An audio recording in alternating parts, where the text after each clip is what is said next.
Gloria a Dios.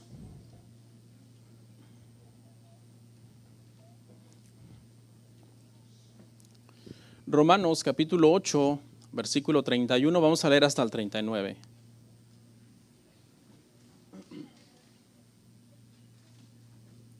¿Lo tenemos? Dice la palabra de la siguiente manera: ¿qué pues diremos a esto? Si Dios es por nosotros, ¿quién contra nosotros? El que no escatimó ni a su propio Hijo, sino que lo entregó por todos nosotros, ¿cómo no nos dará también con él todas las cosas? ¿Quién acusará a los escogidos de Dios? Dios es el que justifica. ¿Quién es el que condenará?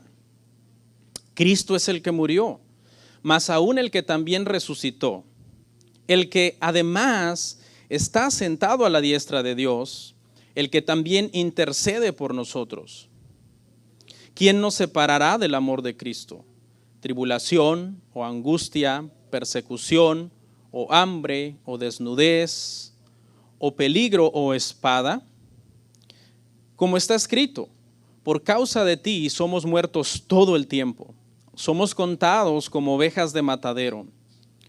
Antes en todas estas cosas somos más que vencedores por medio de aquel que nos amó, por lo cual estoy seguro de que ni la muerte, ni la vida, ni ángeles, ni principados, ni potestades, ni lo presente, ni lo porvenir, ni lo alto, ni lo profundo, ni ninguna otra cosa creada nos podrá separar del amor de Dios que es en Cristo Jesús, Señor nuestro.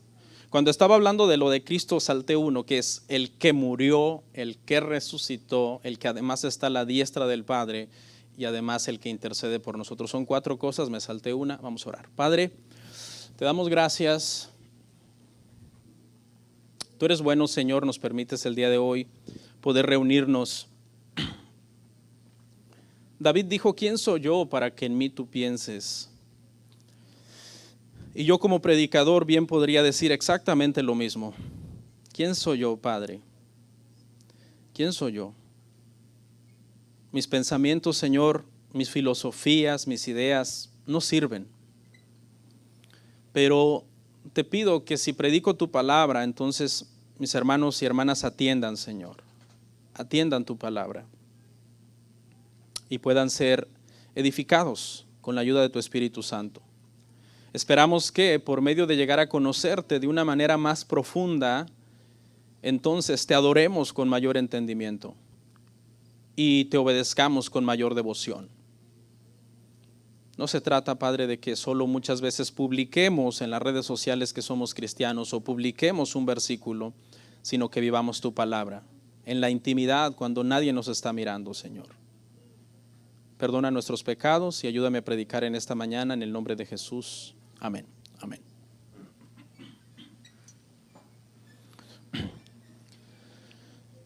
Estamos viendo una serie, hermanos, que se titula Romanos. Romanos. El día de hoy, por la gracia de Dios, es nuestro sermón número 25 de Romanos. Nuestro tema entonces el día de hoy es Romanos, parte 25.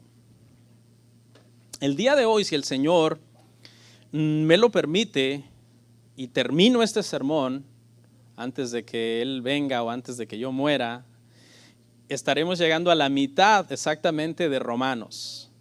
Estaremos terminando el capítulo 8 y restándonos solamente 8 capítulos más de los 16 que este libro contiene. Este capítulo ha sido, no sé si lo ha notado, pero ha sido uno de los más largos, en donde hemos estado ya por 5 temas. El día de hoy es el 5º tema en Romanos capítulo 8, el capítulo por excelencia del Espíritu Santo. Es prácticamente de los 16 capítulos, es el capítulo que más se centra en la persona del Espíritu Santo, quien es Dios, quien es parte también de la Trinidad de Dios. Esta epístola es la carta más larga de Pablo. Sabemos que Primera a los Corintios también tiene 16, pero tiene 3 versículos menos. Romanos acaba en el 16:27 y Primera de Corintios en el 16:24. El día de hoy, hermanos, si nosotros le ponemos un tema a este pasaje que vamos a estudiar con la ayuda del Señor, un tema muy ad hoc sería nadie nos puede separar del amor de Dios. Nadie nos puede separar del amor de Dios. Y ese nadie, hermano, incluye absolutamente nadie. Y es un tema muy importante, hermano. El apóstol concluye este capítulo 8 con lo que prácticamente también podría ser una poesía, prácticamente escrito de una forma poética, los últimos versos de este capítulo 8. Y en este pasaje hay 7 preguntas. Se le llama preguntas retóricas. Una pregunta retórica es aquella pregunta que tiene una respuesta obvia, que el propósito de una pregunta retórica es hacernos razonar. Le doy un ejemplo. Usted llega asoleado a su casa después de trabajar todo el día y de no haber comido bien, de no haber tomado bien agua, y usted llega a casa y su esposa le dice, usted le dice a su esposa, mira, no comí bien, estuve en el sol, estoy cansado. Y su esposa le dice, ¿quieres comer? ¿Quieres agua? Y usted le dice, ¿tú qué crees? Es una pregunta retórica. Usted le está diciendo, obviamente, quiero descansar, quiero agua, quiero comer.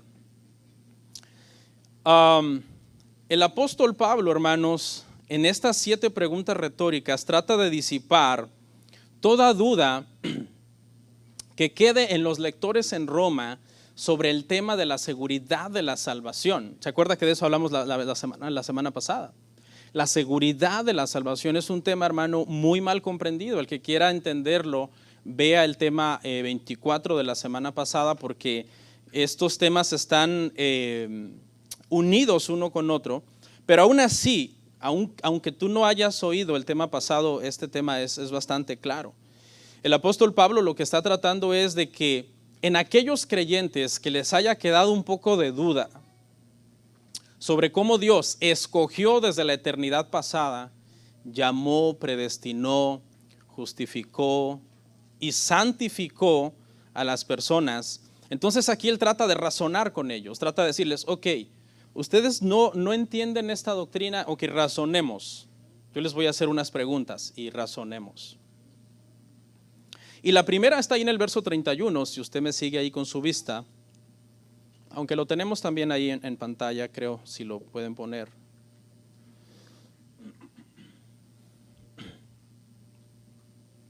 Dice el apóstol Pablo, ¿qué pues diremos a esto? Esto es una frase que se conoce como una transición. Es una frase que hace una unión entre el tema pasado de la elección de Dios, la doctrina de la elección y la predestinación, con lo que Pablo está a punto de decir. ¿Qué pues diremos a esto? Dice el apóstol. Si Dios es por nosotros, ¿quién contra nosotros? Si Dios es por nosotros, ¿quién contra nosotros? Pablo está tratando de reforzar a los cristianos más débiles en la fe en Roma y que no entendieron el tema de la predestinación, porque el tema de la predestinación, yo creo que el 80% de los cristianos no lo entienden, el otro 10% le saca la vuelta y mejor prefiere evitarlo. Entonces él dice, si Dios es por nosotros, porque él ya ha dejado claramente establecido que Dios es por los elegidos. Dios está con los elegidos prácticamente desde antes de la fundación del mundo, por medio de su elección. Si Dios es por nosotros, ¿quién contra nosotros? Aquí hay una palabra, hermanos, que es un sí condicional. Si Dios es por nosotros, ese es un condicional. Le doy un ejemplo. Si usted le dice a su hijo o a su hija, si te gradúas de high school con honores, te voy a comprar un carro, ¿significa que es 100% seguro que usted le compre el carro? No, porque usted le está diciendo un sí condicional. O sea que es probable que se lo compre si se gradúa con honores, pero también es probable que no se lo compre si no se gradúa con honores. Sería diferente que usted le diga después de haberse graduado con honores, por cuanto te graduaste con honores te voy a comprar un carro. Ese ya es algo, ya hay una seguridad. Ahora, este sí aquí, hermanos, es un sí que no es condicional en el mismo sentido del ejemplo que yo les puse. Porque si lo entendemos así, pareciera que tendríamos que leerlo de la siguiente manera. En el caso que Dios esté con nosotros, ¿quién contra nosotros? Y eso se presta ¿a qué? A un margen de duda, ¿no? En el caso de que Dios esté con usted, ¿quién contra usted? La forma correcta de entender este sí condicional es de la siguiente forma: puesto que Dios está con nosotros.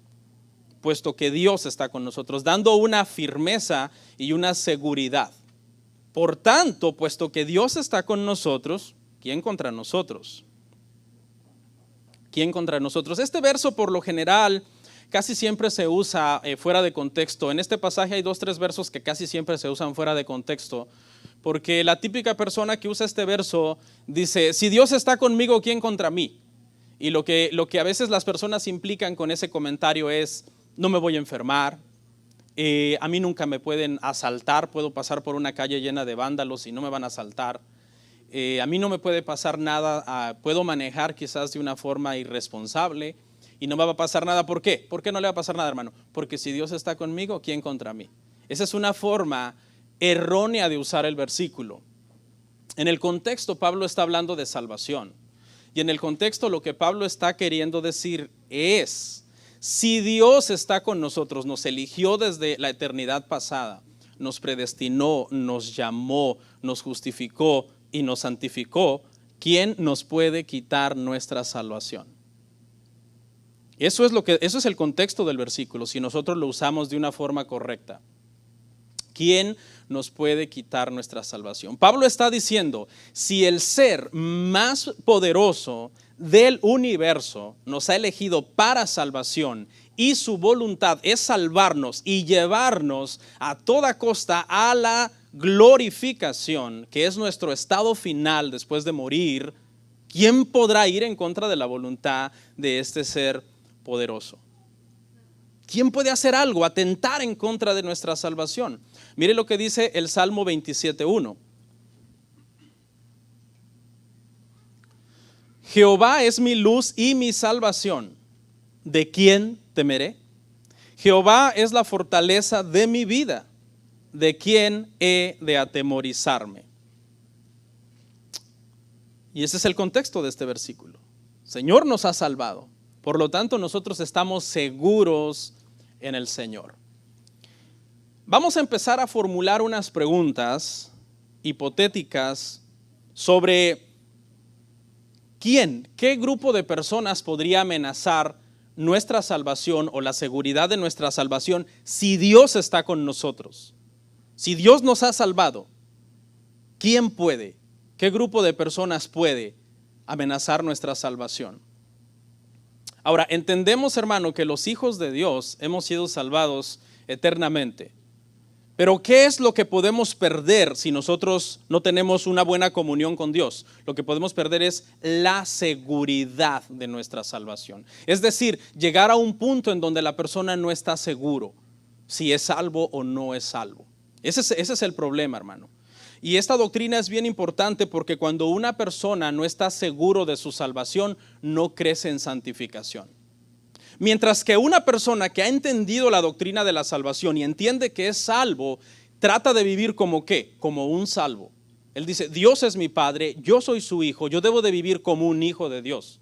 Pero ¿qué pasa cuando una persona ni siquiera entiende estas cosas? Dice: yo no sé si la tengo, no la tengo, hoy la tengo, mañana no, hoy si la tengo, el año que viene, quién sabe. ¿Qué pasa con esta persona cuando tú le dices: hermano, santifíquese, busque al Señor, lea las escrituras, congréguese, sirva, ore? ¿Qué dice la persona dentro de sí? Para empezar, yo ni sé si soy cristiano. ¿Cómo me ponen a hacer cosas? Me están mandando a hacer cosas que para empezar yo no sé si tengo la capacidad de hacerlas, porque para empezar yo ni siquiera sé si soy hijo de Dios. Vamos a ver entonces 5 grupos de personas, entre comillas, porque, bueno, sí, personas que podrían robarnos nuestra salvación. Primer grupo de personas: otras personas, otra gente. O sea, usted, ¿en qué sentido, por ejemplo, usted o otra gente, en qué sentido podría amenazar mi salvación? Otra persona. En el siglo I, hermano, una de las sectas enemigas más encarnizadas del cristianismo fueron los judaizantes. Los judaizantes comenzaron a infiltrarse en las iglesias cristianas de las personas que habían sido justificados por la fe en Cristo Jesús y les comenzaron a decir: ustedes no han acabado de ser salvos todavía, porque no pueden ser salvos si ustedes no se circuncidan y no se someten a la ley de Moisés. Entonces esa secta amenazaba la seguridad de la salvación de las personas y que los hermanos que ya habían nacido de nuevo, estaban bautizados y servían en una iglesia y tenían un buen carácter moral como hijos de Dios, pensaran y dijeran: oh, entonces mi salvación sigue en un proceso.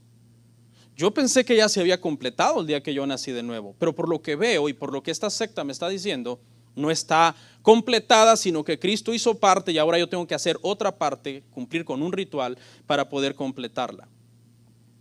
No falta, hermano, quien surja y nos diga que nosotros no somos salvos. Eso es muy común, hermano. Siempre va a haber por ahí alguien que te diga: tú no eres cristiano, tú no eres hijo de Dios. Por ejemplo, gente de otra religión. Tú platicas con un compañero de trabajo de otra religión, cuyos dogmas dicen que la única forma de ser salvo es si tú eres miembro de esa religión. ¿Qué te va a decir a ti? Que tú no eres salvo. Gente de otras sectas también, los mormones, los testigos de Jehová, cuando compartas con este tipo de movimientos, ¿qué te van a decir? Que tú no eres salvo, porque la única forma de ser salvo es si perteneces a sus movimientos. Otras personas también te pueden decir que no eres salvo.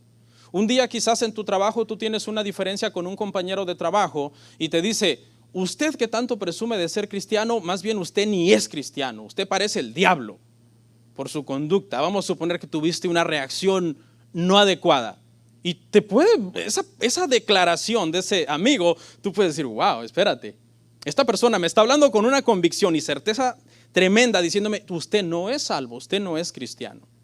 Gente que le caes mal también. Hay gente que a lo mejor le caes mal y dice: esa persona me cae mal, y se la da de muy espiritual y se la da de muy cristiano y se la da de esto y de otro, pero yo creo que ni es cristiano.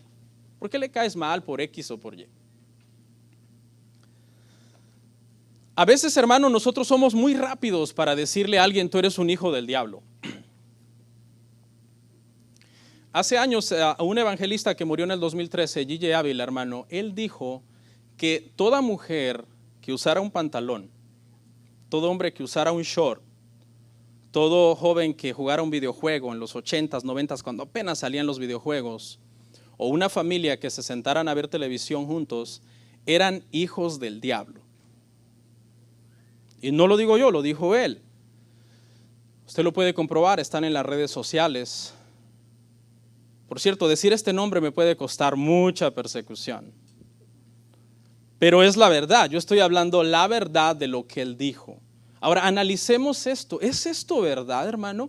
Que cuando un cristiano no se viste de la manera que a ti te gustaría que se vista, o que cuando un cristiano oye un género musical cristiano que a ti no te gusta, o que el corte de cabello de un joven de la iglesia que a ti no te gusta, o que un matrimonio de la iglesia tuvo su conflicto, como es normal, su conflicto, inmediatamente ya nosotros deduzcamos por esa acción de que es un hijo del diablo?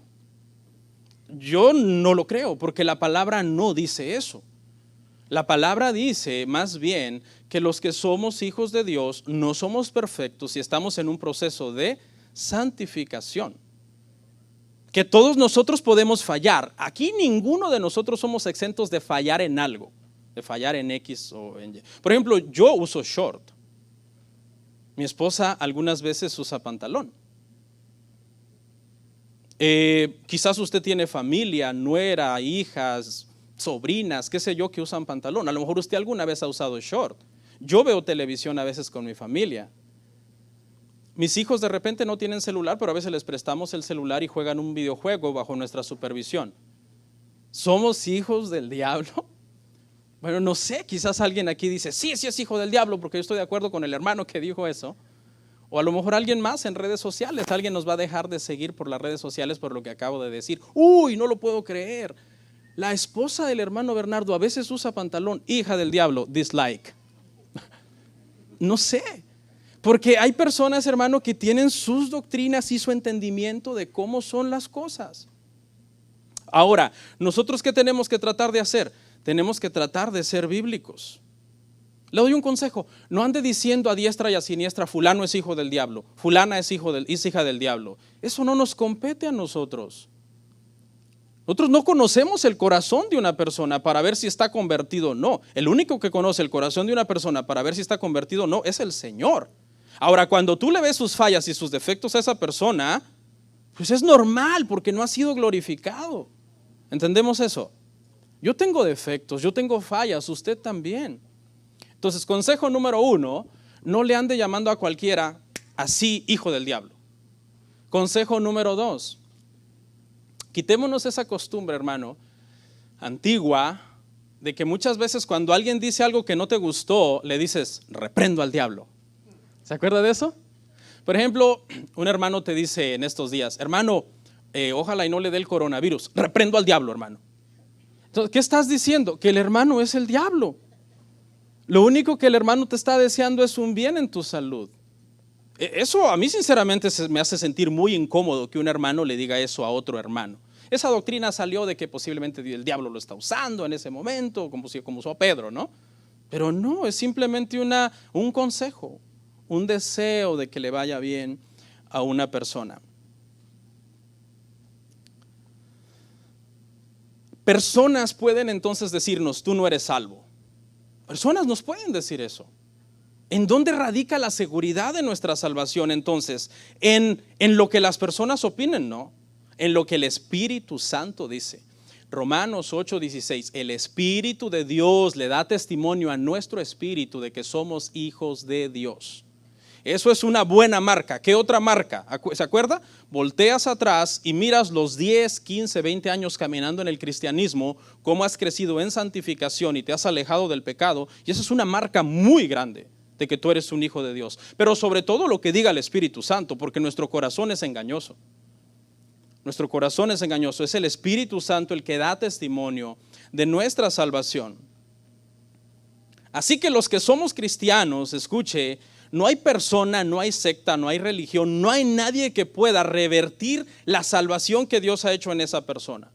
Por ejemplo, los católicos, hermano, tienen un dogma que dice que ellos están como iglesia en la capacidad de ministrar gracia o de revocar la gracia. Entonces, ellos dicen tener ese poder de decir, si nosotros como iglesia te extendemos la gracia, tú puedes ser salvo. Pero si te la revocamos, hay condenación para ti. Eres un anatema fuera de la iglesia católica.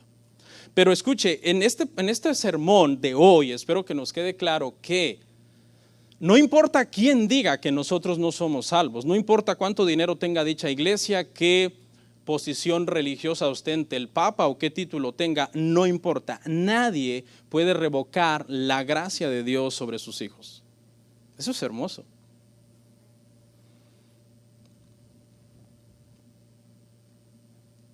Mire lo que dice 1 de Juan 3:3.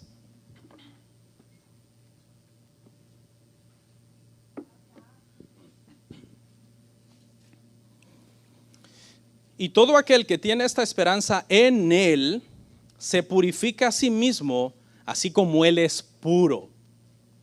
¿Ok?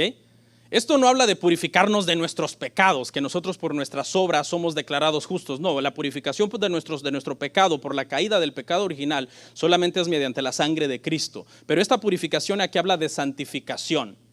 Apocalipsis dice, por ejemplo, que al final dice, el que esté limpio, límpiese más. A eso se refiere. El que esté inmundo, sea inmundo más. Por eso es importante esta doctrina, hermano, de la seguridad de la salvación. Porque el que entiende lo que Dios ha hecho por él o por ella, dice, no, es que a mí me salvó un Dios santo. Y su palabra dice, sed santos porque yo soy santo y sin santidad nadie me verá. Esto es cristianismo, hermanos. Mucha gente le tiene un pavor terrible a la doctrina de la seguridad de la salvación porque entienden así, Dios me ha salvado, puedo hacer lo que quiera. No, es Dios me ha salvado, ahora vivo para su gloria. El que sabe que es hijo de Dios se limpia, se purifica. El que está entre dos aguas, entre que sí soy o no soy, no le importa la santificación. Por eso es que esta doctrina es santificadora. Ok, entonces otras personas, llámense como se llamen, no pueden robarnos nuestra salvación. ¿Estamos claros en eso? Nadie, ni tu compañero de trabajo, ni tu suegra, te puede robar la salvación. No puede, porque simplemente... O sea, lo que Dios ha hecho, si Dios está contigo, ¿quién contra ti? Avancemos. Otras personas, en este caso, tú mismo. ¿Puede entonces el cristiano por sí mismo robarse su salvación o perder su salvación cuando el cristiano comete un pecado, cuando el cristiano falla? Esto ya lo hablamos en el tema pasado. Dijimos que un cristiano no puede estar naciendo de nuevo una vez y naciendo de nuevo otra vez. Pusimos el ejemplo de aquel que dijo, oye, este hermano ha sido salvado 17 veces, ¿se acuerda? Y dijimos, eso es antibíblico, eso no existe. La respuesta corta a esta pregunta, si el cristiano puede perder su salvación o robarse su salvación a sí mismo, la respuesta corta es no. Pastor, pero pecamos. Claro que pecamos, porque todavía no hemos sido glorificados. Pero ¿qué es lo que un cristiano recibe después de pecar? ¿Condenación? Romanos 8.1 te contradice, porque Romanos 8.1 dice, ahora pues ninguna condenación hay para los que están en Cristo Jesús, los que no andan conforme a la carne, sino en el Espíritu. ¿Qué pasa entonces después de que como cristianos pecamos? ¿Qué recibimos? Perdón de Dios. Porque ¿cuál es la reacción inmediata de un cristiano al pecar? Contristado por el Espíritu Santo, redargüido, guiado a toda verdad y a toda justicia, cae de rodillas y pide perdón. ¿Qué va a hacer Dios? No, yo no te perdono. Mire, si Dios fuera orgulloso como nosotros, Dios no nos perdonaría. ¿No le pasa que alguien le hace algo y usted en su orgullo dice, no lo perdono? Gracias a Dios que no eres Dios. Si no, no nos perdonarías nunca. Pero Dios, hermanos, su reacción inmediata cuando nosotros pecamos y pedimos perdón es que perdonarnos. Y lo vamos a ver en la Escritura, hermano, en la palabra de Dios, porque ahí es donde está el peso de esta doctrina. Esta doctrina yo he tomado años para irla dando con gotero a la iglesia, con gotero, por años. Y ya ahora que entramos a Romanos y le estoy dando ya el bistec, todo así bien grueso, un corte grueso, pero ya estamos listos para esta doctrina. Pero esta doctrina es bíblica, hermanos. Esta doctrina nos lleva a la santificación.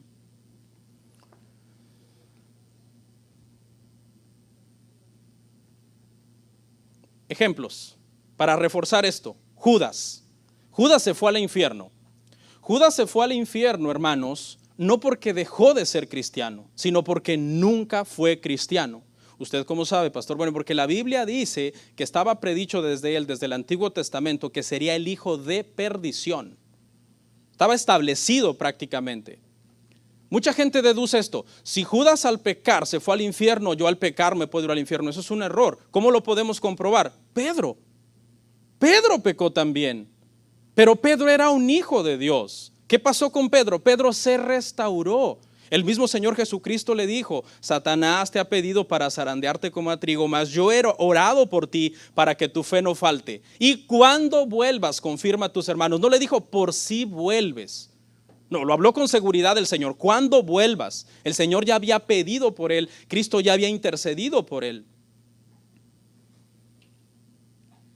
Pedro pecó, pero nunca dejó de ser hijo de Dios. Eso es algo que usted tiene que entender. Cuando nosotros pecamos, nosotros no dejamos de ser hijos de Dios. Nosotros seguimos siendo hijos de Dios, pero ¿qué es lo que sigue después de que nosotros pecamos? Pues somos contristados. Somos llevados a la humillación, al arrepentimiento, porque el Espíritu Santo de Dios vive dentro de nosotros. Si tú pecas a placer y no sientes dolor, tú debes de dudar seriamente de tu salvación. Si tú pecas y no hay un redarguir, no hay un dolor profundo en tu vida, tú debes decir: hey, esto está grave, yo estoy pecando, y en lugar de sentir dolor, más bien estoy planeando cómo seguir haciéndolo más, en mayor cantidad.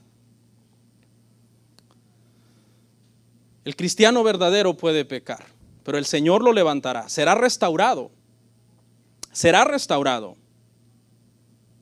Ahora, si en este lugar hay un cristiano que dice: no, pastor, yo no estoy de acuerdo con usted, yo creo que inmediatamente cuando yo peco me vuelvo hijo del diablo y voy camino al infierno, pues usted contradice las Escrituras, ¿eh?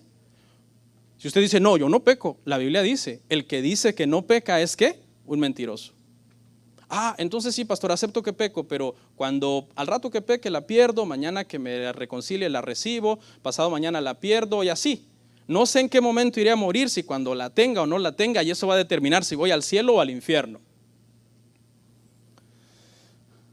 Entonces hay dos grupos de personas aquí que no nos pueden robar nuestra salvación. Los demás no te pueden robar la salvación. Tú no te la puedes robar a ti mismo.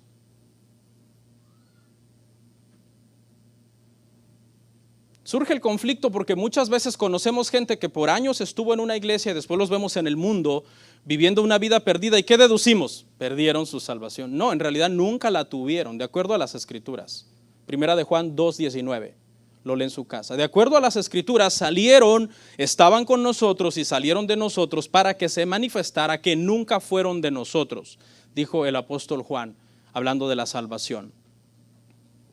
Entonces, eso es un error. Cuando vemos a alguien perdido en el mundo, no es que perdió su salvación, nunca fue salvo. Judas, hermano, engañó por 3 años a los apóstoles.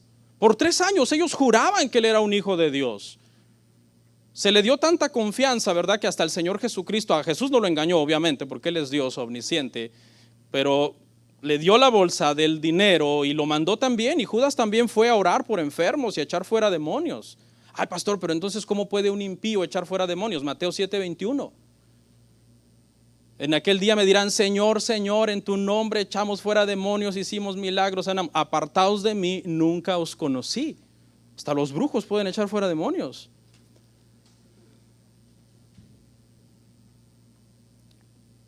Ahora, otra falacia, la siguiente falacia.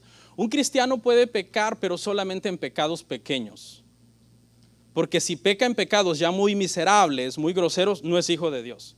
Bueno, la Biblia contradice tu postura, 2 veces, bueno, muchas veces, pero te voy a dar 2. Una del Antiguo Testamento y una del Nuevo. En el Antiguo Testamento, David falla miserablemente, cometiendo adulterio, mandando matar a Urías Eteo. Miserablemente. Y sin embargo, en el Salmo 51, él no dice, devuélveme mi salvación, simplemente dice, devuélveme el gozo de mi salvación. Porque mientras estuvo en pecado, él dijo, llené mis almohadas de lágrimas y mi verdor se volvió en sequedales de verano y sentía que me dolía todos los huesos. Porque Dios ¿qué estaba haciendo el Señor con David? Vara, le estaba dando disciplina. Porque cuando un hijo de Dios peca, el Señor viene y lo restaura y lo pasa por vara para poder purificarlo y poder restaurarlo a la comunión con Él.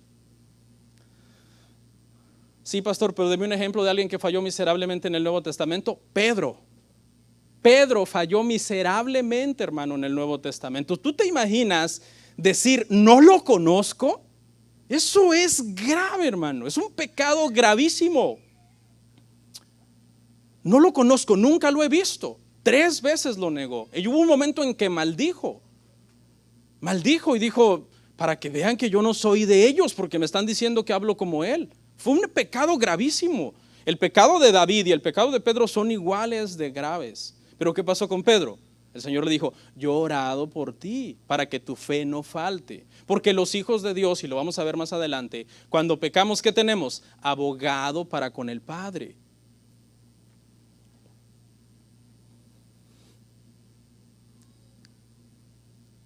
Pastor, pero Dios sí nos puede quitar la salvación, porque estamos viendo un grupo de personas, ¿verdad? Otros no pueden, nosotros no nos la podemos robar a nosotros mismos, somos hijos de Dios. ¿Y qué de Dios? ¿Qué de Dios?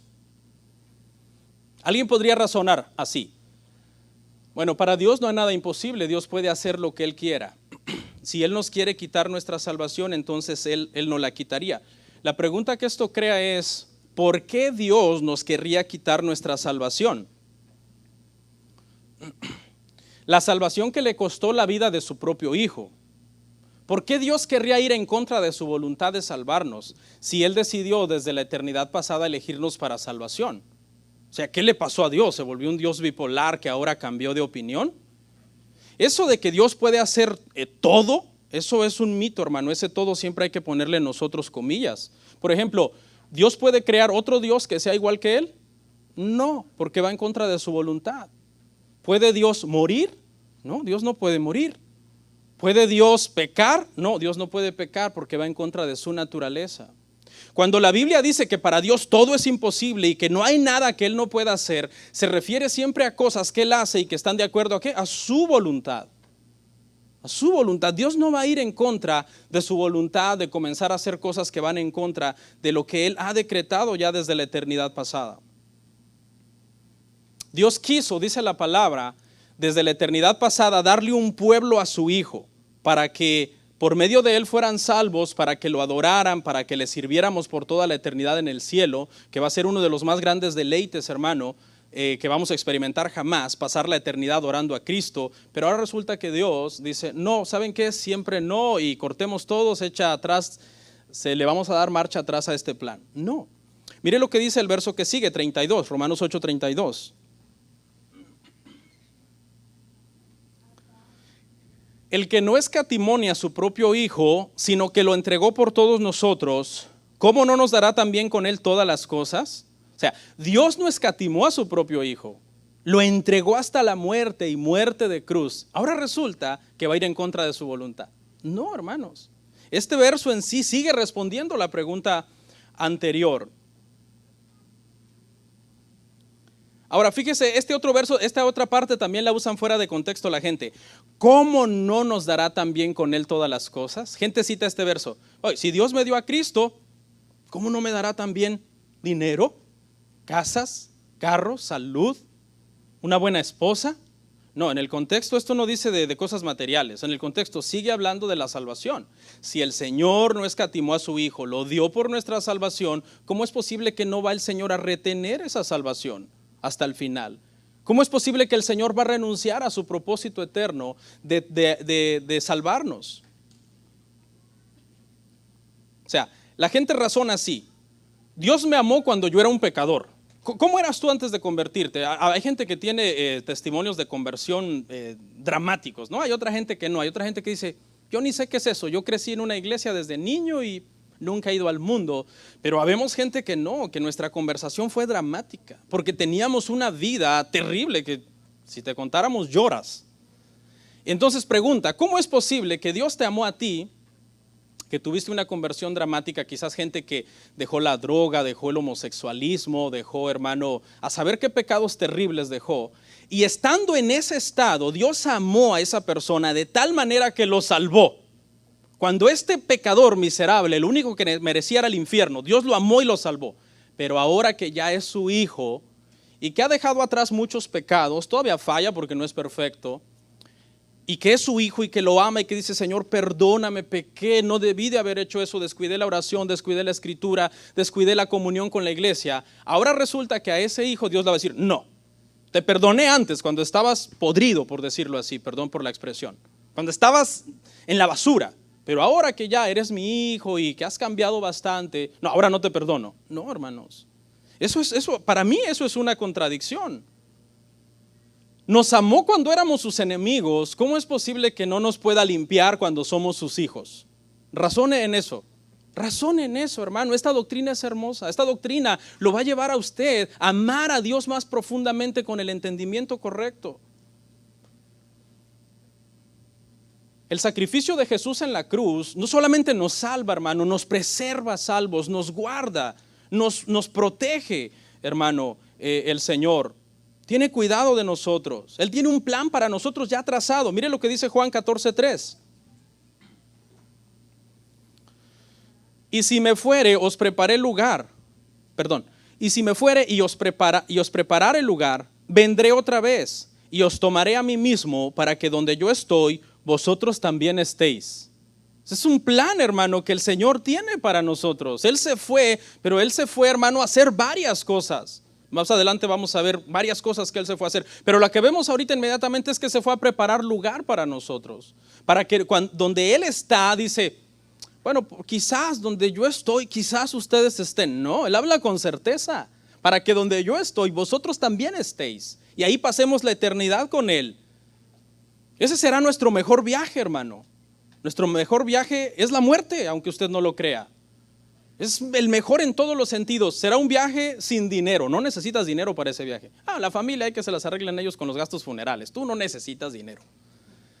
Sin maletas, no necesitas preparar ropa, ya no te va a servir. No necesitas transporte, no necesitas reservar hotel. No necesitas llevarte a tus mejores amigos en ese viaje. Porque allá el Señor ha preparado un lugar para que tú llegues y ese lugar tendrá todo lo que tú necesitas. Y los amigos allá ni falta te harán, hay que lleguen después, si es que son cristianos. Pero con llegar a estar en su presencia será más que suficiente.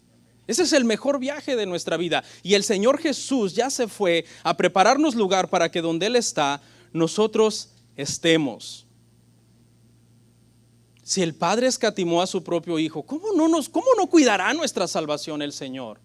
Pastor, ¿eso significa que puedo hacer lo que yo quiera? No, porque tú eres un hijo de Dios. Antes eras esclavo del pecado, ahora después de convertido eres esclavo de Cristo. Bueno, ya vimos entonces, otras personas no pueden robarnos la salvación. Yo no puedo robarme mi salvación a mí mismo que el Padre me dio. Dios, que sí puede, no lo hará, ¿ok? Porque no es su voluntad. Pastor, ¿y qué del diablo? ¿Puede el diablo robarnos nuestra salvación? Esa es la cuarta persona que entra en escena para que estudiemos si es posible que él nos robe nuestra salvación. Y quizás inmediatamente comiencen a saltar textos fuera de contexto en nuestra mente, ¿no? Porque sabemos lo que la Biblia dice del diablo. Por ejemplo, lo llama el acusador de los hermanos. Lo llama el que odia las almas, que desciende con gran ira porque sabe que le falta poco tiempo. Usted comienza a razonar y a decir, bueno, el diablo casi destruyó a Job, zarandeó a Pedro. Ya vimos el caso de Pedro, ahorita lo vamos a ver un poquito más. Pero escuche a Job, lea detenidamente el libro de Job. En todo el libro, desde el principio hasta el final, Dios nunca deja de llamar a Job mi siervo.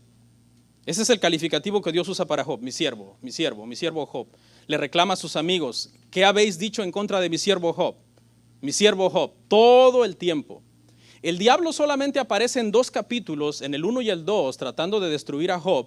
Y Dios aparece en todos los capítulos, desde el 3 hasta el 42, restaurando a su hijo. Restaurando a su hijo, dialogando con él, haciéndolo razonar. Job, y ese es un discurso maravilloso, los capítulos 38 en adelante, donde Dios le dice a Job, cíñete como varón, yo te preguntaré y tú me responderás, y lo hace razonar. Y Job al final confiesa y dice, Señor, yo de oídas te había oído. Pero en todo ese proceso, cuando el diablo vino con gran ira contra Job, Job nunca dejó de ser el siervo de Dios, el hijo de Dios, que estaba pasando una gran tribulación, pero que Dios nunca lo abandonó y siempre estuvo trabajando en la vida de Job hasta el final. ¿Y qué de Pedro? Bueno, Pedro fue zarandeado con permiso, escuche, de Cristo, igual Job. El Señor le dio permiso al diablo. El diablo no es soberano como mucha gente piensa. Mucha gente piensa que su salud, su bienestar, su familia, todo está en las manos del diablo. Por eso toda la vida pasan peleando contra el diablo. Porque piensan que el diablo en cualquier momento les puede quitar lo que Dios les ha dado. No, hermanos. Lutero dijo que Lutero dijo, the devil is God's devil. Es prácticamente el diablo de Dios, como en una mala traducción. ¿Qué quiere decir eso? Quiere decir que el diablo está amarrado en una cadena como quien amarra a su perrito con una cadena, y la cadena la tiene en la mano el Señor, y Él no es soberano. Pidió permiso para destruir a Job, pidió permiso para zarandear a Pedro, Dios le dio permiso, pero ¿qué hizo Dios? Restauró a Job, restauró a Pedro. Hermano, si nuestra vida estuviera en las manos del diablo, hermano, hace años que nos hubiera matado, que nos hubiera destruido. Pero él tiene que ir a pedir permiso moviendo la colita. Si no, porque estoy tomando el ejemplo del perrito, ¿no? Que está amarrado con una cadena. Mire lo que dice Zacarías 3, 1 al 2.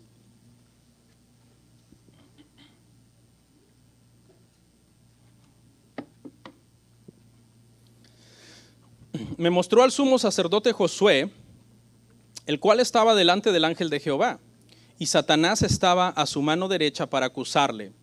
Y dijo Jehová a Satanás, Jehová te reprenda, oh Satanás. Jehová que ha escogido a Jerusalén, te reprenda. ¿No es este un tizón arrebatado del incendio? Eso es lo que somos los cristianos. Sin maltratar el verso, si nosotros le damos una aplicación a los cristianos de este verso, nosotros somos eso literalmente.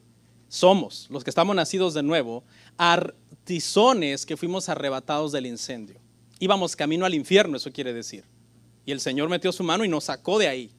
Y ahora que tenemos todavía vestiduras viles, porque dice que el que estaba siendo acusado tenía vestiduras viles, lo cual habla de nuestras fallas, de nuestros pecados todavía, porque no hemos sido glorificados. Satanás pretende acusarnos a los hijos de Dios basado en eso.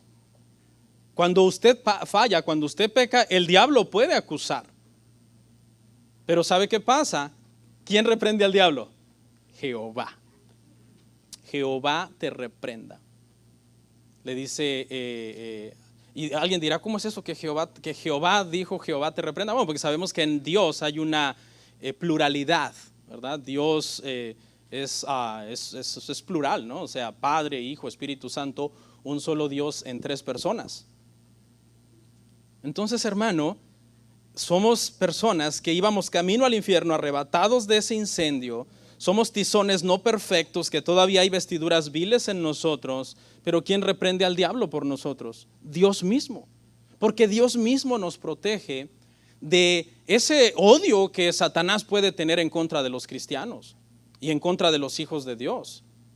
Que si fuera soberano ya lo hubiera puesto en práctica y a saber qué cosas no hubiera hecho, hermano. Pero como Él no es soberano y el que manda en este planeta, tierra y en el universo entero es Dios, entonces el diablo no puede hacer nada.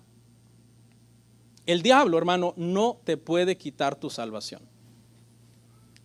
Eso es un hecho. El diablo no te puede robar tu salvación porque Dios te la dio. Y si Dios es con nosotros, ¿quién contra nosotros?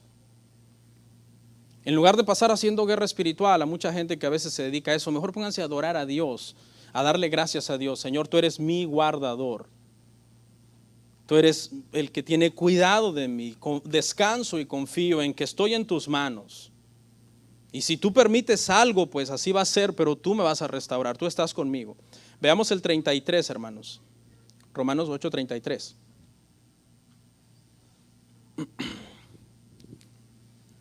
Y recuerde que estamos reforzando el asunto. ¿Quién acusará a los escogidos de Dios?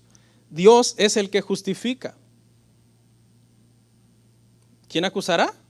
El diablo puede acusar. Lo vimos acusando. El mundo puede acusar. Tus compañeros de trabajo te pueden acusar. Es más, tu misma pareja te puede acusar. Un día que te equivoques y decirte, no, mira, no actúas como si fueras cristiano. Por cierto, hermanos, siempre que en el matrimonio tengamos diferencias que son normales, nunca empecémonos a acusar de que no eres cristiano, porque eso no es sabio. Déjale su trabajo al diablo. No hagas el trabajo del diablo. ¿Quién acusará a los escogidos del Señor?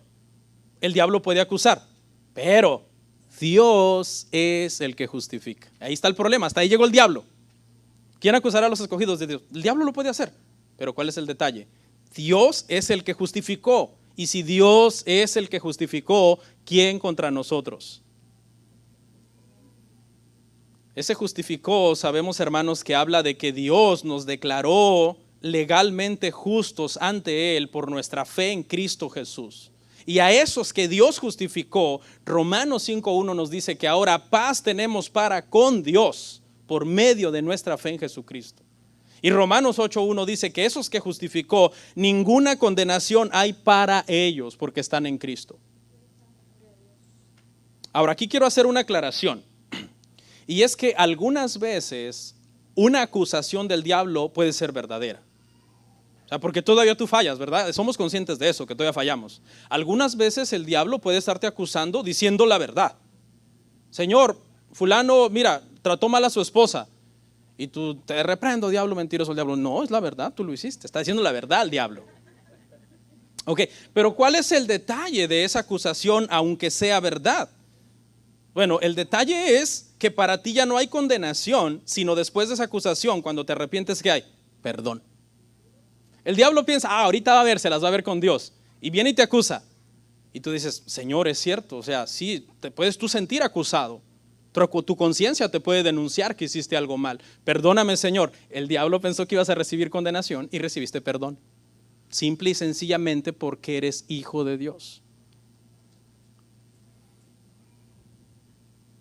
¿Por qué siempre recibimos perdón los hijos de Dios? Bueno, porque somos hijos de Dios. En nuestra nueva naturaleza, nuestra petición de perdón siempre es sincera. Siempre venimos a Dios con sinceridad, porque es el mismo Espíritu Santo el que nos trae.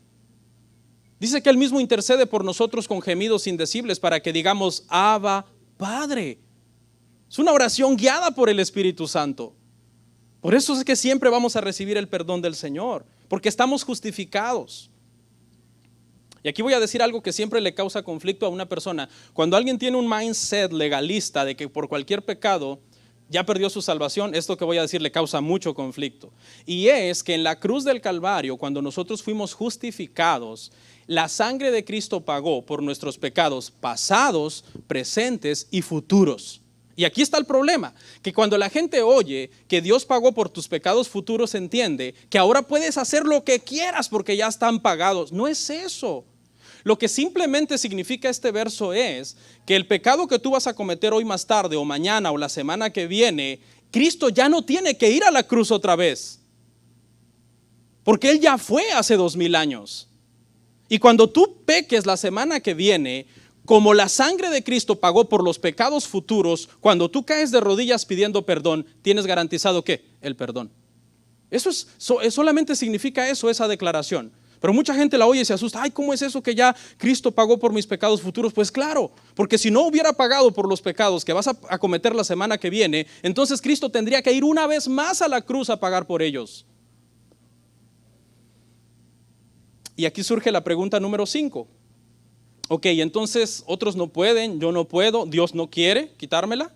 El diablo no puede, el diablo está limitado, su poder es limitado. ¿Y qué de Cristo? Cristo mismo, el que fue a la cruz y Él pagó. ¿Qué si Él se enoja conmigo? Y Él dice, ¿sabes qué? Yo me arrepiento de haber muerto por ti en la cruz, yo te la quito. O sea, ¿qué de Cristo? Vamos a ver el verso 34. ¿Quién es el que condenará? Cristo es el que murió, mas aún el que también resucitó, el que además está a la diestra de Dios, el que también intercede por nosotros. ¿Quién es el que condenará? Pablo va armando su argumento y diciendo, miren, o sea, Dios no escatimó a su propio Hijo, si Él por nosotros, ¿quién contra nosotros? ¿Quién acusará a los escogidos de Dios? Si Dios es el que justifica. Y luego dice, ¿quién condenará entonces? Sería una contradicción que Cristo nos condenara, sería tanto como anular su obra en la cruz. Sería tanto como Cristo diciéndole al Padre, porque sabemos que siempre hemos dicho esto, ¿no? Aunque no hay un verso claro que lo diga, pero siempre hemos entendido así, que hubo una reunión intratrinitaria en el cielo y que cuando Adán cayó, el Padre, el Hijo y el Espíritu Santo se pusieron de acuerdo y dijeron, bueno, la redención va a ser por medio del Hijo. Aunque claro, esa reunión tuvo que haber sido, ¿qué? Si somos bíblicos, antes de que Adán cayera, ¿no? Porque por eso es que Cristo había sido ya destinado para ser el Cordero de Dios que quitara el pecado del mundo desde antes de la fundación del mundo, primera de Pedro. Y entonces que ahora Cristo le dice al Padre, ¿sabes qué, Padre? Siempre no. Siempre no. Porque mira, esta persona falló. Si Cristo fuera así, Él no hubiera restaurado a Pedro. Gracias a Dios, escuche, gracias a Dios, no lo digo con jactancia, en 18 años en el cristianismo, todavía no he cometido un pecado tan horrendo como el de Pedro. Todavía no, de negar a Cristo. Alguien diría, pero puede, quizás si un día me ponen una pistola y me dicen, niégalo, niégalo. Lo dejamos en suspenso. En el siglo I, hermano, cuando los cristianos fueron perseguidos por Roma, hubo cristianos que se acobardaron. Y cuando ya estaban a punto de echarlos a los gladiadores, siempre vemos historias heroicas, ¿no? De cristianos que murieron como mártires, y es gloria a Dios por eso. Pero también la historia relata de cristianos que negaron a Cristo y dijeron, no, yo niego a Cristo. Y después cuando pasó la persecución y la iglesia sobrevivió, muchos sobrevivieron y la iglesia continuó, esos cristianos vinieron a la iglesia y le dijeron a la iglesia, perdónennos. Al mero momento cuando ya miramos las bestias y los gladiadores, nos acobardamos y lo negamos. Por favor, perdónenos y recíbanos otra vez en la congregación. ¿Qué caso, hermano? Yo creo que muchos aquí dirían, no, que se vayan al diablo, que se vayan al infierno. Pero Dios, hermano, perdonó a Pedro, que lo negó. Sí. Entonces decía yo que yo no he cometido un pecado a ese nivel todavía. Quizás usted tampoco, no ha negado al Señor. Quizás a veces lo niega usted inconscientemente por sus acciones. Porque hay gente que es cristiana pero vive como si fuera atea. Nunca oran, nunca confían en Dios, siempre hacen lo que quieren. Eso es lo que se les llama ateos prácticos. Cristianos que creen en Dios pero viven como si Dios no existiera. ¿Quién es el que condenará? Pregunta, hermanos, ¿qué nos dio Cristo en la cruz? ¿Vida temporal o vida eterna? La Biblia dice que nos dio vida eterna. Mire lo que dice Juan 10:28.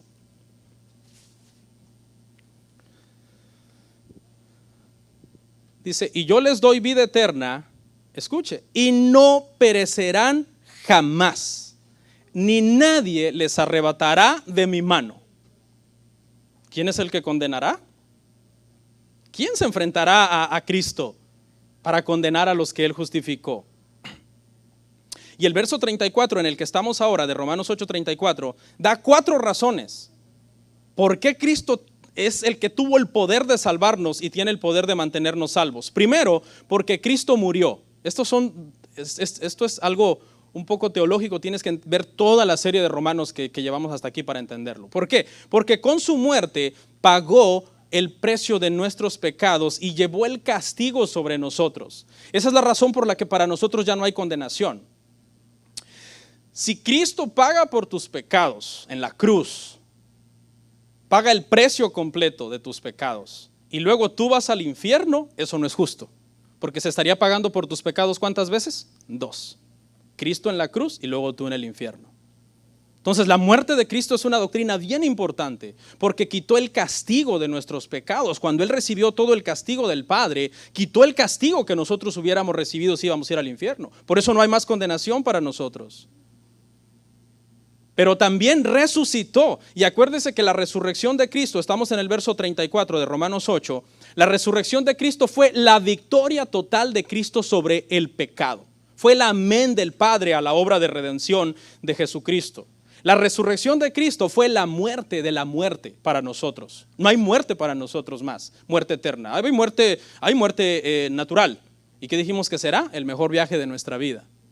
A la familia le va a doler y a nosotros también. La muerte es dolorosa porque es un proceso donde se desprende lo espiritual de lo material y eso duele. Y nos da miedo, es normal. Nos causa preocupación pensar en eso. Pero una vez que eso pase, realmente la vida eterna que el Señor nos ha dado, hermano, es maravilloso. La resurrección de Cristo, hermanos, entonces es una victoria total. Aprendimos en el capítulo 6 y 7 que nosotros cuando nacimos de nuevo morimos en Cristo, ¿verdad? Y resucitamos con Cristo. Y por eso somos nuevas criaturas. Tercero, además está la diestra de Dios. Y esto es señal de la aprobación del Padre. De la obra de salvación que Cristo hizo por nosotros, el Padre lo premia dándole este lugar de preeminencia, de honor a su diestra, porque dice que Él se humilló hasta lo sumo, se hizo obediente hasta la muerte y una muerte de cruz, por lo cual el Padre le exaltó, le dio un nombre que es sobre todo nombre, para que en el nombre de Jesús se doble toda rodilla de los que están en los cielos, en la tierra, debajo de la tierra, y todo nombre confiese que Jesucristo es el Señor para la gloria de Dios Padre. Por eso está a la diestra del Padre. Y está sentado porque ha terminado. El sumo sacerdote levítico no tenía asiento en el lugar santo porque nunca terminaba. Porque siempre tenía que estar ofreciendo siempre los mismos sacrificios por los mismos pecados del pueblo. Pero Cristo, hermanos, ofreció un solo sacrificio, una sola vez y para siempre. Y cuarto, además de que Cristo murió por nosotros, resucitó triunfando sobre el pecado, está sentado a la diestra del Padre, el Señor intercede por nosotros, hermano. Cuando tú pecas, el Señor intercede por ti. Así como intercedió por Pedro, así como oró por Pedro, el Señor ora por ti. El Señor intercede por ti. Su obra de expiación está terminada, está sentado porque terminó, pero su obra de intercesión sigue. Y esa obra de intercesión del Señor Jesucristo seguirá por todos los que Él ha salvado hasta que estemos plenamente seguros junto a Él en la eternidad. Terminará. Mientras tanto, tenemos su intercesión garantizada. Cristo no es que se duerme, ay, me dormí, no oré por ellos, como nos pasa a los humanos. Les soy sincero, a veces alguien me ha pedido oración, a veces se me ha olvidado, después digo, no he orado por una persona. Pero a Cristo no se le olvida nunca, hermano, interceder por nosotros. Por eso, hermanos, aunque los pastores tenemos el trabajo de pastorear la iglesia y de velar por la iglesia, siempre, hermanos, antes de correr a uno como pastor, primero doble rodillas y caiga ante Cristo, dándole gracias y pidiéndole, Señor, ayúdame, ayúdame. Mire lo que dice Primera de Juan 2:1.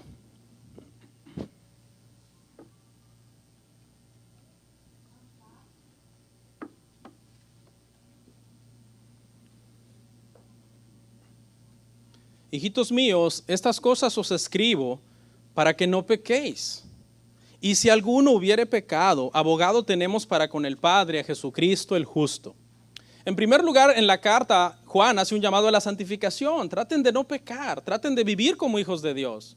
Pero como entendemos que no hemos sido glorificados, cuando pequen, no es la voluntad de Dios.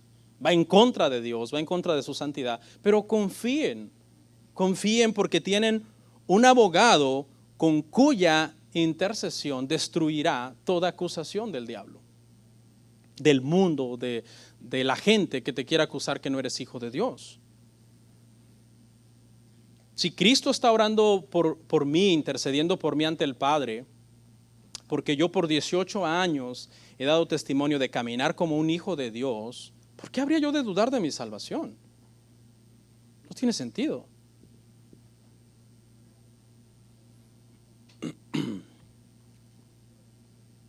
Y ahora vamos a entrar.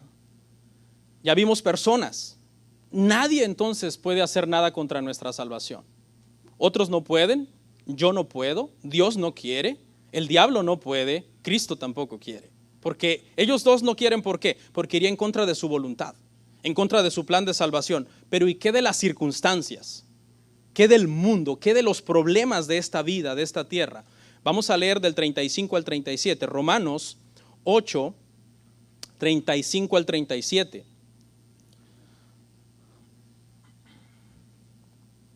Dice así: ¿quién nos separará del amor de Cristo? ¿Tribulación o angustia o persecución o hambre o desnudez o peligro o espada? Como está escrito: por causa de ti somos muertos todo el tiempo. Somos contados como ovejas de matadero. Antes, en todas estas cosas somos más que vencedores por medio de aquel que nos amó. Ya dejó establecido que no hay personas que puedan robarnos nuestra salvación. Pues Dios mismo la cuida, Dios mismo la guarda. Perseveramos hasta el final. El que persevere hasta el final será salvo, y perseveramos hasta el final porque Dios nos ayuda a perseverar hasta el final. La salvación no está en nuestras manos, está en las manos de Dios. La santificación sí, nosotros trabajamos en nuestra santificación. Pero ¿y qué de las circunstancias? ¿Qué de los problemas? ¿Nos separarán estas del amor de Cristo? Nos pueden suceder cosas horribles en este mundo, hermanos, perdón. Es que como siempre he hablado con mi esposa. Nos pueden suceder cosas malas, horribles nos pueden suceder. Estaba leyendo en una página, un fanpage que sigo. El administrador puso un post y dice que había platicado con un hermano de otra iglesia, dice, y estaba pues triste el hermano de otra iglesia porque en su casa de ellos, que son cristianos, todos tenían coronavirus. Y en su iglesia le enseñaron a ellos que a ellos no les debe dar ninguna enfermedad, porque son hijos de Dios. Entonces estaban tristes porque ellos tienen familiares y vecinos y conocidos que son impíos, que viven como quieren y todo, y están bien sanos y bien prósperos, con trabajo y todo, salud, dinero, amor, todo. Entonces estos hermanos estaban confundidos, pero ¿cómo? O sea, el pastor nos ha dicho a nosotros que no deberíamos de enfermarnos de coronavirus. Y estos impíos bien sanos y nosotros bien enfermos. Es que esa es una doctrina equivocada, la Biblia no dice eso. Nosotros nos puede pasar de todo en este mundo, hermano, como cristianos, porque vivimos en un mundo caído. Pablo siempre fue consciente de la muerte que estaba siempre como latente, siempre como cerca. Por eso él dice, para mí el vivir es Cristo, el morir es ganancia. Ahora, ¿cuál es el contexto de estos versos? El contexto de estos versos, hermano, es que hasta qué punto, cuando a nosotros como cristianos nos pasan cosas malas en este mundo, estas cosas nos hagan amargarnos y resentirnos contra Dios. Y entonces que Cristo en reacción diga, no, ¿saben qué? La verdad que su resentimiento contra mí, su amargura porque les ha ido mal, ha acabado con mi amor por ustedes. O sea, yo sí los amaba, pero ahora que los he pasado por angustia, que los he pasado por enfermedad, que los he pasado por tribulación, y ustedes reaccionan, en lugar de ponerse a orar y pedirme fortaleza, reaccionan amargados y renegando, no, ¿saben qué? Eso sí acabó con mi amor, apagó mi amor por ustedes. Ese es el sentido del pasaje, y lo que dice es que no, que ninguna de esos problemas, de esas circunstancias nos puede apartar del amor de Dios. Por eso, hermanos, es tan importante que nunca descuidemos la oración y la comunión con Dios, porque cuando pasemos por ese fuego de prueba, por esas aguas, como dijo el profeta, ¿qué vamos a conservar en medio de la tribulación? El gozo del Señor. En lugar de reaccionar amargados, resentidos contra el Señor. Entonces esa prueba el Señor la va a usar para hacernos madurar. Y nosotros en esa prueba vamos a soportar, hermano. Ahora, ¿sí nos podríamos amargar alguna vez? Sí, yo creo que sí. ¿Se acuerda de Jonás? Jonás se amargó, porque el Señor lo mandó a predicarle a los sirios y los sirios eran enemigos de Israel.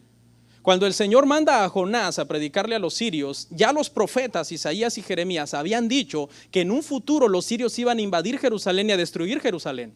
Ese es en el contexto en que se escribe Jonás. Entonces Jonás ya sabía esa profecía.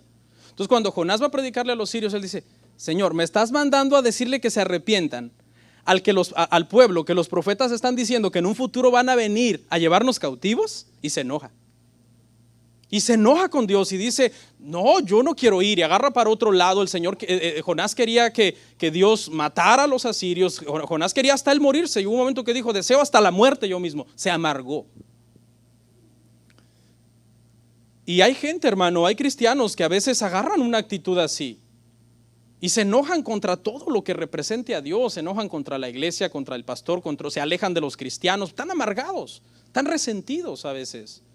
Yo conocí una familia que en una oportunidad ellos, un domingo, hace muchos años, un domingo, no eran de nuestra iglesia, un domingo en lugar de ir a la iglesia, se fueron a hacer un trabajo a una casa. Los dos eran un matrimonio y se llevaron a uno de sus hijos. Y en ese trabajo, en esa casa había una piscina y el niño se ahogó.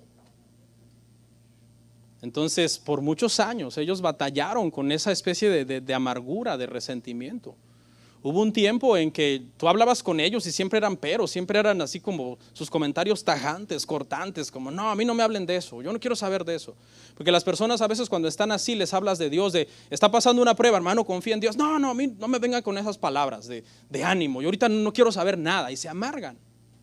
Agarran la actitud de Jonás, que ya ni el sol calentaba al pobre Jonás. Pero ¿sabe qué? Esa familia perseveró, hermano. Sí estuvieron en un proceso fuerte de luchando: Señor, ¿por qué lo permitiste? ¿Cómo es posible? Nuestro hijo. Y hoy están en las cosas de Dios. O sea, llegó el momento en que su corazón, que se había endurecido, fue quebrantado por el amor de Dios, y reconocieron y le dieron la gloria al Señor por todo lo que había sucedido. Entonces hay una serie de cosas, hermano. Por ejemplo, rapidito, porque se me fue el tiempo. Tribulación, la palabra griega es tlipsis y se refiere a poner algo bajo presión, exprimirlo para sacarle el jugo. En el original se refiere a conflictos externos, pero también puede implicar las emociones. ¿Ok? Las emociones son de Dios. Dios nos ha dado emociones, pero tienen que estar siempre bajo control. Por eso, hermanas, si ya pasan que la menopausia y que no sé qué, cuidado con la depresión posparto, o hombres que a veces cumplen 40 y dicen: no he hecho nada, entran en la crisis de la edad media, o cosas como esas, hermano. Hoy estoy en este país, la situación está difícil. Nunca dejemos que situaciones, hermano, nos amedrenten más allá de lo que debería. Se nos mueren seres queridos, es normal, uno tiene luto, uno se deprime. Vemos las noticias pasando todos los días, cosas terribles, uno se angustia, uno dice: ¿hacia dónde va el mundo? Pero nunca dejemos que nuestras emociones reinen, hermano, en nuestra vida. Yo he visto a mucha gente tomar decisiones fatales en medio de sus emociones. Angustia, la palabra griega es estenocoria y se refiere a estar en un espacio estrecho, apretado, como cuando tú usas la frase: estoy entre la espada y la pared. Algunas veces Dios nos puede poner entre la espada y la pared. Le doy un consejo: respire. Tú dices: aquí hay pared, aquí hay espada. Respire profundo, ore: Señor, ayúdame. No trates de salirte por tus medios. Dios te puso ahí por algo. No trates de buscar la salida a lo mejor te vas a pinchar con la espada. Espera, ora, y antes de tomar la decisión que vas a tomar, pídele dirección a Dios. ¿Por qué? Porque es muy posible que en ese proceso Dios te dé ¿qué? La salida. Mientras estás en el espacio, Dios te va a dar la fuerza. Y después de que ores y medites, Dios te va a dar la salida. Entonces es bien importante, hermano, que esta serie de cosas, angustia, tribulación, no lleven a nuestro corazón a amargarnos contra Dios. Pero si alguna vez eso pasara, porque Dios lo permite, como lo que les acabo de contar, el amor de Dios sigue ahí, porque tú eres su hijo. Tú eres su hija. Y sigue ahí. Claro, va a llegar un momento en que Él va a quebrantar el corazón y te va a traer, con lazos de amor te va a traer a ti, porque es que eres de Él. Te escogió desde antes de la fundación del mundo. Nadie te puede arrebatar de su mano. Te dio vida eterna, no vida temporal. Persecución se refiere a ser perseguido por Cristo. Esto era muy común en el siglo I. Dios siempre utilizó las persecuciones para la expansión de la iglesia. Cuando la iglesia en Hechos, la iglesia en Jerusalén se acomodó y como que el Señor les dijo, vayan a prediquen a todo el mundo, prediquen el evangelio, y se acomodaron en Jerusalén y no iban, el Señor levantó una persecución terrible y se fueron a predicar por todo el mundo. Y a ese tipo de persecución se refiere. Este tipo de persecución incluye hambre, que es la siguiente. Se refiere a hambre que resulta que viene como resultado de tener que huir de una ciudad, de un lugar, porque te están persiguiendo por tu fe. En ese proceso los cristianos perdían su trabajo, perdían su casa, estaban por los caminos en el siglo I eran súper peligrosos, las posadas eran por lo general burdeles llenos de toda perversidad inmoral, y entonces mientras se establecían en otra ciudad pasaban hambre, no había comida, no había trabajo, no había dinero. Pero estos cristianos estaban dispuestos a pasar todo esto con tal de no negar al Señor. Desnudez. No se refiere a una desnudez total, sino a una escasez en la ropa. ¿Cuántos, bueno, no lo diga, pero cuántos de nosotros no sufrimos escasez de ropa cuando éramos, cuando estábamos allá en nuestro país quizás, ¿no? Yo sufrí escasez de ropa. Yo recuerdo haber tenido un solo par de jeans, un solo par de calcetines que los tenía que lavar todos los días. Iba a la escuela, jugaba fútbol, se me ensuciaban, regresaba, los lavaba, los ponía a secar y al otro día me los volvía a llevar hasta que se rompían. Bueno, pero yo no sé cuál fue su historia de terror de usted. Todos, quizás, los niños de ahorita, what is that? ¿Qué es eso? ¿Qué es eso de escasez de ropa? ¿O qué es eso de hambre? Nuestros niños no saben qué es tener hambre, hermano. 3, 4, 5 días sin comer, ¿no? Pero esta desnudez habla de escasez, habla de que muchas veces las personas pasaban frío, ¿sí? Pasaban frío, sufrían bajo las inclemencias del tiempo. A causa de esa desnudez, hermanos. Apoyemos las misiones, hermanos. Aquí el grupo de misiones está apoyando a los pastores. Apóyenlos, por favor, porque es una forma de aportar quizás para alguien en nuestros países. Peligro se refiere a estar expuesto a todo tipo de peligro. Maltrato. Espada se refiere a una daga corta de asesinos y habla como de un constante peligro de muerte bajo el cual estaban los cristianos en el siglo I. Pablo habla con toda certeza de estas cosas, habla de primera mano porque él las pasó todas. En 1 Corintios 11, 23 al 27 lo ve en su casa, él da una lista de sus sufrimientos como apóstol. Dice naufragios 2 veces, mordido de una serpiente 1 vez, traicionado por los de mi ciudad, por los de otra ciudad, por los falsos hermanos, en peligro, en hambre, en desnudez, en espada, en un montón de cosas. Dice apedreado 2 veces, descolgado por una pared, en una canasta, o sea, todas las cosas, expulsado de las ciudades. Y por eso Pablo menciona todas estas cosas. Pablo les dice a los hermanos en Roma, todo esto, angustia, persecución, hambre, desnudez, toda esta situación, yo les doy testimonio, dice Pablo, que los va a hacer cristianos más robustos, en el sentido figurado de la palabra, en el sentido de más fuertes, cristianos más firmes en su fe. ¿Por qué? Porque Él lo era. Verso 36. Como está escrito, por causa de ti somos muertos todo el tiempo, somos contados como ovejas de matadero. Los hijos de Dios siempre han sufrido, hermano. El piadoso siempre va a ser odiado por el impío, siempre. Porque el piadoso es una luz que expone las obras impías del impío. El primer piadoso que fue asesinado por su fe fue Abel y lo mató su mismo hermano. Porque le cayó mal que la ofrenda de Abel fuera agradable ante Dios. Y la razón por la que fue agradable, muchos dicen que es porque era sangre, que el otro llevó verduras. No, Hebreos dice claramente que es porque fue de fe, que era figura de la salvación, que sería por fe en Cristo Jesús. En resumen, acá, hermanos, en esta área, pase lo que pase, nosotros tenemos que seguir adelante, tratando de no resentirnos, de no amargarnos contra Dios, orando, leyendo las Escrituras, congregándonos. ¿Por qué? Porque si las cosas del mundo sacan a luz que tú te alejas de Dios, eso revela que en realidad no eras hijo de Dios.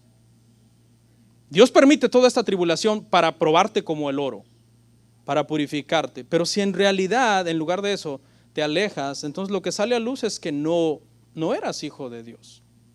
A Cristo lo seguían miles.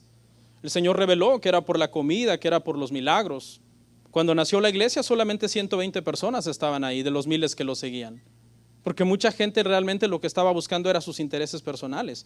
Verso 37, antes bien, en todas estas cosas somos más que vencedores por medio de aquel que nos amó. Otro verso que se cita fuera de contexto, que no, yo soy más que vencedor, a mí nada me puede salir mal. No, eso no quiere decir esto.